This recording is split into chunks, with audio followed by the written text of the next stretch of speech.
Saludos a todos. Qué maravilla que estamos conectados, ¿verdad? Sí, en estos tiempos siempre estamos como conectados con algo. Ya sea que tenemos celulares, tenemos el internet o redes sociales. Ahí pasamos metidos ahí todo el tiempo. Pero lo triste es que siempre nos sentimos solos. Quizás ponemos una farsa para que nos quieran los demás. Ponemos una máscara. Y cuando nos quieren, entonces sabemos que solo quieren la máscara que tenemos. Y cuando pegó la pandemia y empezaron todas las cuarentenas, todo eso se empeoró. Aunque pasamos encerrados con familia o pegados al celular, nos sentimos más solos que antes. Y esta soledad es la realidad de muchos en este mundo. Tratamos de llenar nuestra vida con cosas, trabajo, dinero o entretenimiento, solo para que pase el tiempo. Pero seguimos con ese vacío y esa soledad. Pero mi gente, les quiero avisar que hay alguien que quiere estar con usted. No está solo. Alguien que quiere llenar ese vacío en su interior.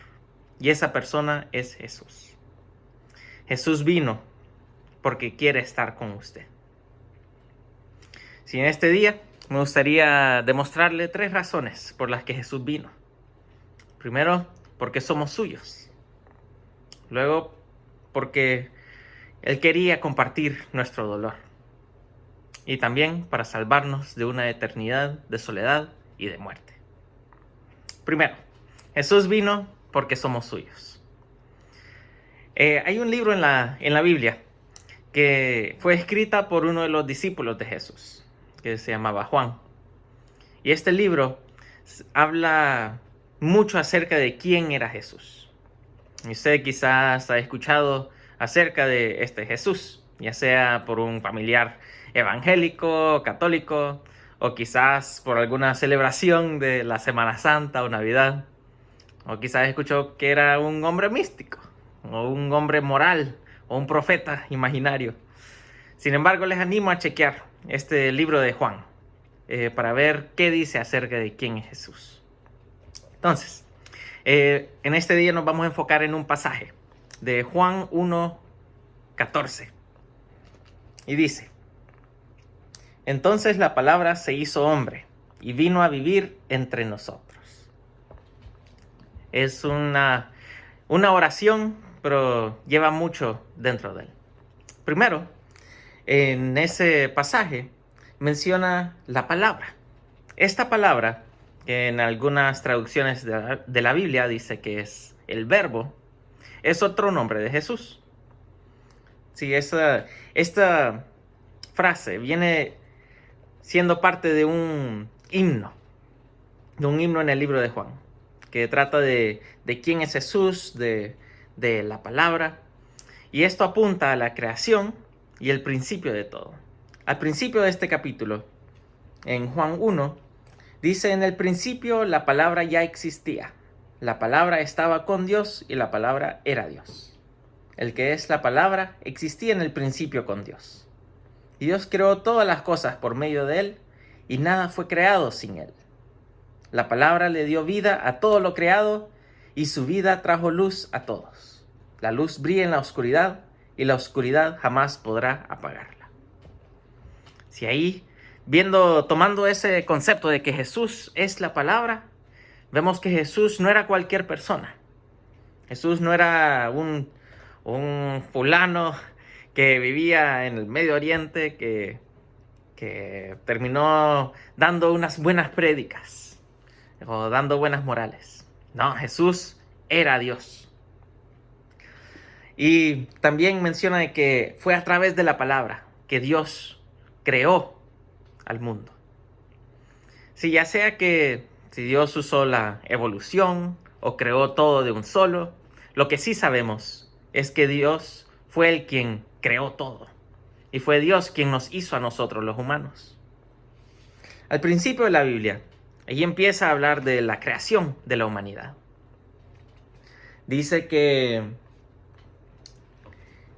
así que Dios creó a los seres humanos a su propia imagen. A imagen de Dios los creó. Hombre y mujer los creó. Sí, no, Dios nos ama porque Él nos hizo.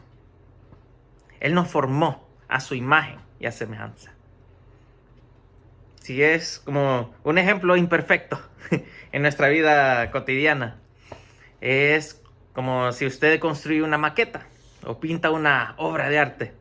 Usted va a querer esa obra, no quiere que la gente lo lastime, o si se lo roban, se le quiebre el corazón. O de chiquitos, de pequeños, ahí que uno jugaba con carritos ahí en la tierra, y si venía un primo más pequeño, un hermanito, y le deshacía todas las calles, todas las carreteras, ahí uno se enojaba. Sí, Dios, porque uno, en ese momento, uno tiene, uno reconoce que ese objeto, esa cosa, es suyo. Y Dios nos creó a nosotros. Él siente ese deseo por nosotros. Él nos ama porque Él nos hizo. Ahora, llegamos al segundo punto, que es que Jesús vino para compartir nuestro dolor. Si regresamos a ese pasaje, dice el pasaje en Juan, dice, entonces la palabra se hizo hombre y vino a vivir entre nosotros. Ahí la palabra que dice de se hizo hombre, en otras traducciones dice se hizo carne. Sino Jesús no era un humano cualquiera, y tampoco era un espíritu, un fantasma imaginario, un fantasma que no era humano para nada. No, ahí nos indica que Jesús era 100% humano, es 100% humano. Y Él nunca pecó, pero igualmente era 100% humano. Si a Él le salieron espinillas, ampollas, se cansaba, comía, iba al baño, lloraba, se reía y hasta a veces se sentía solo.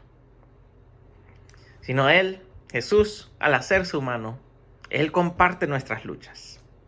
En otra parte en la Biblia, en Hebreos 2:18, nos explica eso un poco más. Ahí ese pasaje nos dice, debido a que Él mismo, Jesús, ha pasado por sufrimientos y pruebas, puede ayudarnos cuando pasamos por pruebas. Jesús pasó por todo tipo de pruebas, incluso los que usted está pasando en este momento. Si no, nosotros no estamos solos. Jesús ha pasado por esas mismas luchas que nosotros también hemos luchado, y nos puede ayudar cuando pasamos por esas luchas. También Jesús se hizo humano porque nosotros, los humanos, no podíamos salvarnos de nuestras fallas. A pesar de que Dios nos creó y nos amó tanto, nosotros los humanos, por vivos, nos rebelamos en contra de Él. Lo único que Dios había hecho era darnos amor y nosotros nos rebelamos en contra de Él. Ya no le poníamos atención y empezamos a preferir otras cosas aparte de Él. Y eso es a lo que le llaman pecado. Es la rebelión de nosotros en contra de Dios. Pero ya que Dios es vida y Él es el dador de vida, y nosotros nos rebelamos en contra de Él, entonces estando en rebeldía nos alejamos de la vida. Y es en esa rebelión que nosotros nos llenamos de oscuridad, de soledad y de muerte. Y fue en esa oscuridad que Jesús vino. Nosotros hemos experimentado esa oscuridad bien fea, de estar sin motivo, sin sentido en esta vida. Y es a causa del pecado que la humanidad trajo a este mundo. Pero Jesús entró a eso. Él se hizo carne.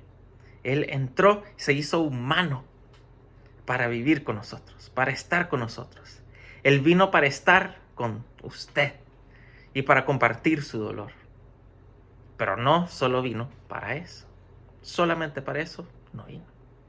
Y ahí llegamos al tercer punto de por qué Jesús vino. Jesús vino para salvarnos de una eternidad de soledad y de muerte. En el Viejo Testamento, allí en la parte que describe acerca de la historia de Israel, habla de cómo Dios, a través de todo, trató de traer a la humanidad hacia Él. Él quería hacer su presencia más tangible entre la gente. Entonces, por eso fue que ahí tal vez has escuchado de la historia de Moisés y ahí los 10 mandamientos. Todo eso fue porque Dios quería estar con la gente. La gente estaba llena de esa rebeldía. Entonces Dios les instruyó, les dio instrucciones de cómo acercarse a Él, de cómo ser puros para poder soportar cuán perfecto Él era. Pero todas esas cosas no estaban funcionando. No, la gente todavía se rebelaba. Entonces, ahí lo curioso es que, bueno, uno de esos pasos para traer la presencia de Dios a este mundo era el templo. Dios le enseñó a varios reyes de Israel para construir un templo para que Él morara en medio de su pueblo. Y aquí, si regresamos al pasaje, ahí en el libro de Juan, dice: entonces la palabra se hizo hombre y vino a vivir entre nosotros. Ahí la frase vino a vivir entre nosotros, ahí en el idioma original, habla de que Jesús es el nuevo templo. Él toma morada entre nosotros. En otras palabras, se trata de la presencia de Dios vino a esta tierra en la persona de Jesús.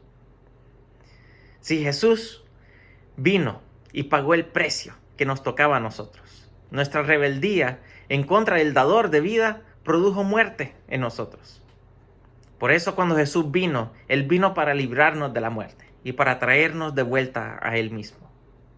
Y al hacerse hombre y vivir entre nosotros, Jesús pudo hacer lo que nosotros nunca pudimos hacer. Y eso es salvarnos de una eternidad de muerte. Y nos dice que cualquiera que reconoce sus faltas y confía en Jesús, reconociendo que Él es Dios sobre su vida, Dios estará con él todos los días de su vida. Si no, Jesús vino porque lo creó a usted, porque quiere estar con usted y quiere traerlo a Él mismo. Quizás en este momento se está diciendo, pero no merezco que Dios me ame. He hecho tantas cosas malas, lo he rechazado tantas veces. Usted no sabe qué cosas he hecho. Pero no, Jesús vino para todos. Les quiero animar que, sino Jesús vino a esta tierra para sacrificarse a Él mismo, para darle la vida, para darle ese camino a la vida. Porque Él tenía a usted en mente. Quizás también se pregunte de que necesito arreglar mi vida primero. Que he escuchado eso varias veces. Que ya no necesito dejar de fumar, de beber, de andar haciendo tonterías. Y después ahí voy a regresar a Dios. Pero no, Jesús vino para los que todavía estaban en rebelión en contra de Él. Lo que Él desea es que la gente sea honesta acerca de sus faltas y su necesidad de Jesús. No necesitamos ser perfectos. Y ahí también está otra objeción, otra cosa que quizás se ande preguntando, que es que solo hipócritas existen en la iglesia. ¿Para qué me quiero juntar con esa gente? Y es algo válido. Pero también Jesús, quiere una relación y no perfección. Ahí hay muchos cristianos, tristemente, que le dan vuelta a las palabras de Jesús. Y lo que se enfocan es en las apariencias. Pero a Jesús no le gustan las apariencias. Él quiere un amor verdadero, con toda la mugre y nuestras imperfecciones. Él ya nos conoce perfectamente. Él ya conoce los secretos que tenemos. Y Él nos ama. Aún a pesar de eso, Él nos quiere y Él quiere estar con nosotros. Así que los invito a responder a Jesús. Jesús vino para salvarnos de una eternidad de soledad y de muerte. Él entregó su vida para que nosotros pudiéramos tener una vida para siempre con Él. Y Él vino porque nos ama y nos extiende la mano para invitarnos a esa vida. Así que, ¿cómo le va a responder? ¿Cuál es su respuesta al amor que Dios le está dando? Si desea entregar su vida a Jesús, si desea reconocer su rebelión en contra de Dios y rendirse ante Él, haga esta oración conmigo. Señor Dios, vengo delante de ti. Señor, reconozco que he huido de ti, que me he rebelado en contra de tu bondad, de tu amor, y he puesto a otras cosas como dioses en vez de a ti. Señor, me rindo ante ti y entrego mi vida. Señor, toma mi vida. Señor, reconozco que Jesús es Dios, que Jesús murió por mí. Y te pido que me recibas a tus brazos. Señor, gracias, porque nada de lo que yo he hecho me ha hecho que merezca tu amor por mí. Señor, es solo por tu iniciativa, es solo por tu amor que esto puede suceder. Señor, gracias por sacarme de esta soledad, de esta muerte. Me entrego a ti. Ahora, hermanos, si ha hecho esa oración, ahora es parte de la familia de Dios. Hay iglesias a su alrededor. Y sí, ninguna es perfecta, pero todos estamos en este camino para acercarnos más a Dios. Pero todo es en respuesta a lo que Dios está haciendo en nuestras vidas. Y Jesús prometió que Él nunca nos dejará solos. Él nunca dejará solos a los que confían en Él. Entonces les animo a seguir adelante buscándolo a Dios. Que sí, agárrese fuerte a Él, que es lo mejor que le ha sucedido en su vida. Ahí nos vemos después.